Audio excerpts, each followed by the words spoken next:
Salam, salam sejahtera dalam kasih Tuhan Yesus Kristus. Jumpa kembali Bapak Ibu Saudara. Untuk kesempatan ini sama-sama kita mau menikmati Tuhan lewat persekutuan, lewat pelayanan firman. Saya rindu untuk kesempatan ini sama-sama kita diberkati lewat firman Tuhan, Bapak Ibu dimanapun berada, dan Jemaat GPD Sola Gracia Bogor. Sebelum kita baca firman, mari sama-sama kita berdoa. Bapa Surgawi, di dalam nama Yesus, kami bersyukur untuk kebaikan Tuhan di hari ini. Kami boleh ada sebagaimana ada untuk menikmati firman. Tuhan, berfirmanlah, biar Roh Kudus bekerja atas kami, atas hamba-Mu, atas jemaat Tuhan. Lewat firman Tuhan itu untuk kami mengerti dan memahami apa menjadi kehendak-Mu atas setiap kami. Sebab itu berfirmanlah ya Tuhan, untuk kami siap dengar firman-Mu dan jadi pelaku dalam firman. Dalam nama Yesus Kristus. Haleluya. Amin. Bapak Ibu Saudara, firman Tuhan pada kesempatan ini yang menjadi perenungan kita dalam kitab Matius pasal 5 ayatnya yang ke-13 berkata demikian. Kamu adalah garam dunia, jika garam itu menjadi tawar, dengan apakah ia diasinkan? Tidak ada lagi gunanya selain dibuang dan diinjak orang. Puji Tuhan. Ayat ini adalah bagian dari khotbah Yesus di bukit. Iya. Di dalam khotbah Yesus di bukit didengarkan oleh ribuan orang, dan khotbah Yesus di bukit ini juga terus sampai kepada kita, Bapak Ibu Saudara-saudara, pada kesempatan ini. Di dalam Alkitab dikatakan, kamu itu adalah bicara saya dan saudara-saudara, dan tentu ayat ini ditujukan kepada setiap kita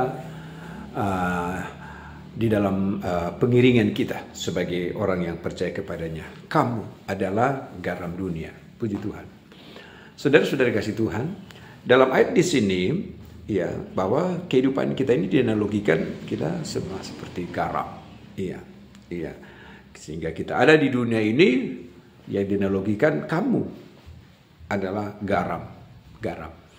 Ibu bapak sekalian, garam yang kita lebih tahu adalah unsur yang dipakai untuk masakan. Iya. Yang dipakai untuk ibu-ibu masak di rumah agar supaya sebuah masakan itu terasa enak, nikmat, saudara, maka ditaruh garam. Memahami juga garam itu pun juga yang dipakai apabila ada ikan, supaya ikan itu awet dan tidak busuk, maka ikan itu dikasih garam. Jadi pada kesimpulannya adalah garam yang biasanya kita dapat di garam dapur di rumah. Ya, saudara-saudara, memiliki banyak fungsi yang sudah kita tahu bersama. Fungsi untuk penyedap rasa, fungsi untuk mengawetkan agar supaya tidak cepat busuk, ya. Ikan juga fungsi untuk menyehatkan, ya, dan memberi rasa yang nikmat. Itulah garam. Dalam ayat di sini sudah bisa memberikan gambaran bahwa panggilan kekristenan di dalam hidup kita yang dianalogikan, kamu adalah garam dunia, maka tentu kita harus bisa tampil untuk menyenangkan, membuat suasana menjadi enak, membuat suasana menyehatkan bagi orang di sekitar, membuat kehidupan apa yang dari sekitar kita bisa memberi dampak hal-hal yang baik bagi orang-orang yang ada di sekitar. Nah, kamu adalah garam dunia, dan ini adalah bagian dari tanggung jawab dalam kehidupan kekristenan, termasuk Bapak Ibu Saudara-saudara sekalian.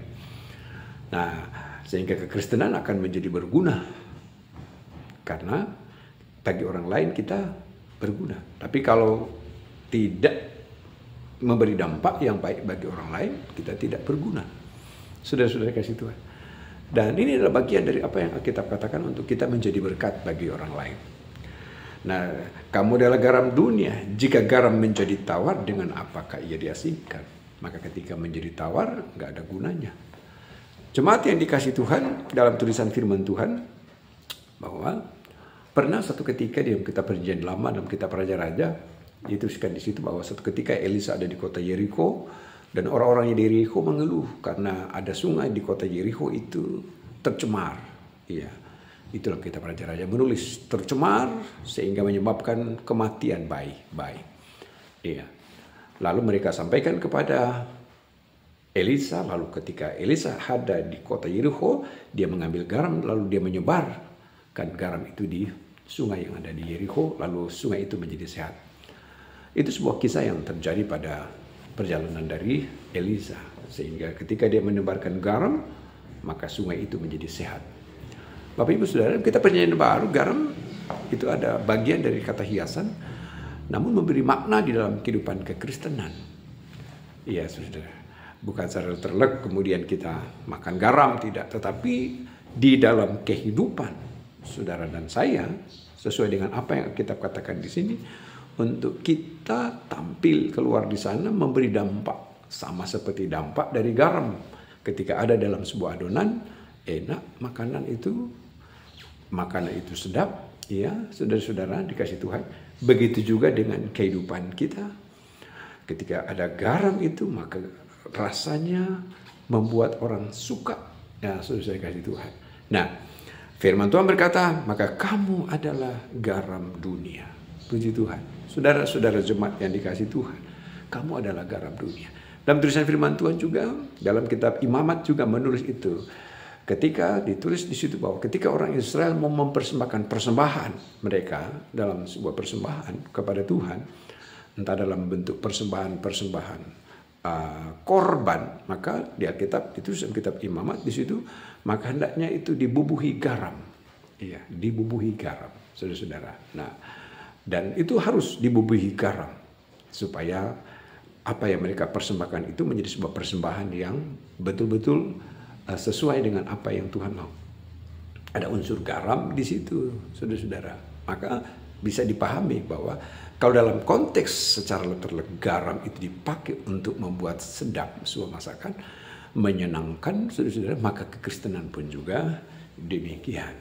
Ya, ingin saya sampaikan di sini sebagai sebuah persembahan yang kita persembahkan kepada Tuhan yang menyenangkan hati Tuhan, yang beraroma menyenangkan, sedap, saudara-saudara. Nah, tanggung jawab dalam kehidupan kekristenan juga bagi orang yang ada di sekitar sana, orang yang ada di luar kita, sehingga kekristenan jangan kehilangan rasa. Dalam artian adalah harus memberi dampak bagi orang yang ada di lingkungan yang di sekitar kita, agar supaya mereka bisa melihat sesuatu yang dari kita, yang akan membuat mereka melihat menyenangkan. Iya. Sesuatu yang dari kita yang bisa memberi rasa kepada mereka, sesuatu yang membangkitkan, sesuatu yang menyehatkan, saudara-saudara kasih Tuhan, sesuatu yang membuat mereka bergairah, sesuatu yang membuat mereka bersemangat, saudara-saudara kasih Tuhan.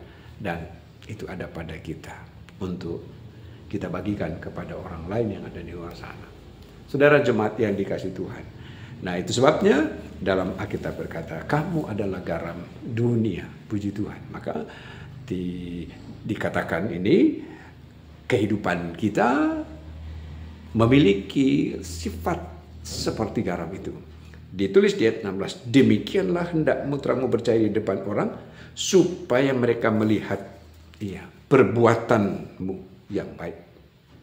Puji Tuhan. Ya. Supaya orang bisa melihat perbuatanmu yang baik. Sesuatu yang keluar dari kita yang dilihat oleh orang.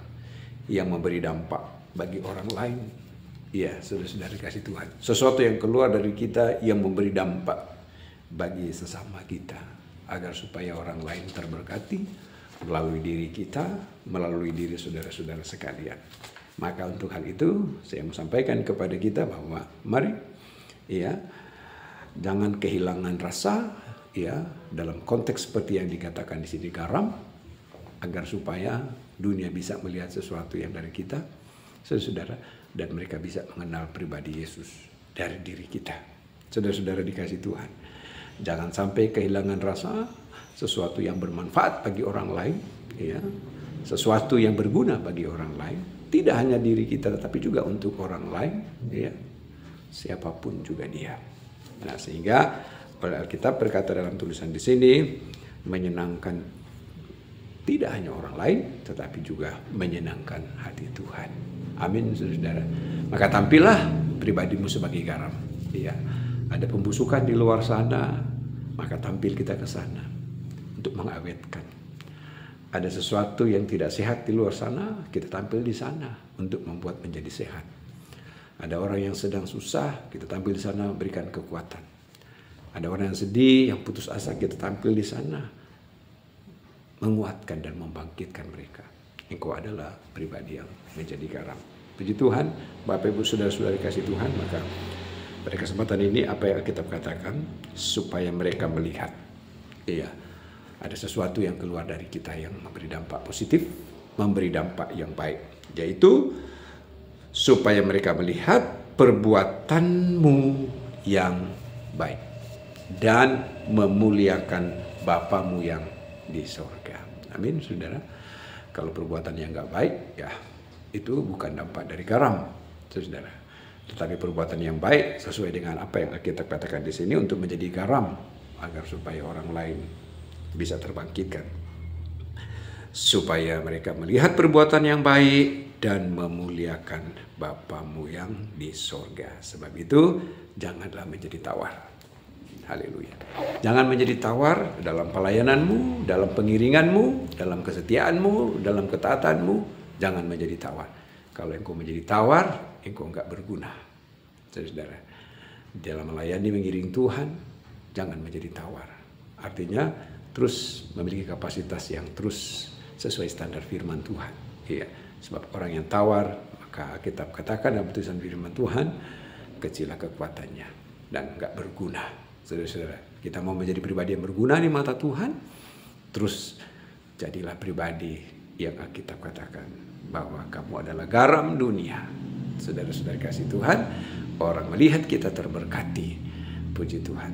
Saudara dikasih Tuhan, maka di mana kemana kita pergi, saya percaya terus kita jadi berkat lewat perbuatan, perkataan, sikap, tingkah laku, dan semua apa yang kita kerjakan.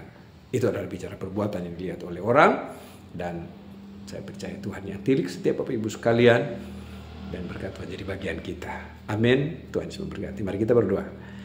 Bapa, kami bersyukur untuk kebenaran firman, walau singkat kami percaya apa yang telah Engkau firmankan, bahwa kami adalah garam dunia. Mampukan kami untuk kami jadi berkat bagi orang, mampukan kami agar hidup kami ini terus menjadi pribadi yang bangkit di dalam melayani Engkau, tidak menjadi tawar, iya, tetapi terus memiliki garam sehingga kehidupan kami menjadi berguna bagi orang lain, terlebih bagi Tuhan. Tuhan lawat kami semua, jemaat Tuhan yang mendengar tayangan ini, untuk kehidupan kami terus kemana di mana Tuhan terus pakai kami jadi alat-Mu, dan orang boleh melihat kami, dan orang boleh terberkati, orang boleh melihat kami, dan orang lain boleh terbangunkan, orang melihat kami, dan ada damai sejahtera dalam kehidupan mereka, ada sukacita, dan bahkan mereka boleh melihat keselamatan yang dari Tuhan. Berkatilah jemaat Tuhan, semua kami sudah dengar firman, dalam nama Yesus kami bersyukur. Haleluya. Amin. Tuhan Yesus memberkati kita sekalian.